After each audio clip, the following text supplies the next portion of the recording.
François Bayrou est désormais plus menacé que jamais.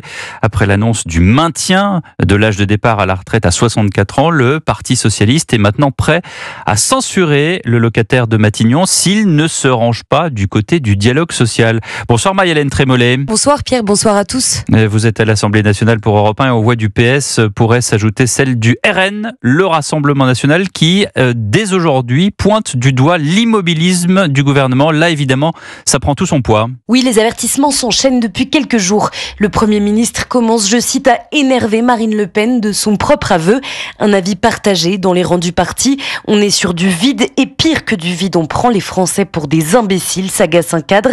Quant à la chef de file des députés RN, elle rappelle que le parti pourrait choisir de renverser le gouvernement sur n'importe laquelle de ses lignes rouges. Il y a un agacement parce qu'il y a une programmation de l'énergie qui doit être signée par décret, ce qui est une véritable honte parce que je ne vois rien venir sur la proportionnelle. Et puis je considère qu'en matière d'immigration, on est dans l'inertie totale. La pression monte à une semaine du jugement de l'affaire des assistants FN au Parlement européen.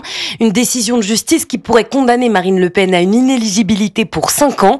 Alors si censurer le gouvernement permettrait au parti une démonstration de force en rappelant à son électorat le poids de son groupe politique à l'Assemblée, Marine Le Pen sait qu'elle joue gros. Si une censure advenait après son jugement et qu'elle était déclarée inéligible, la députée du Pas-de-Calais pourrait alors quitter le Palais Bourbon. Merci Marie-Hélène Trémollet.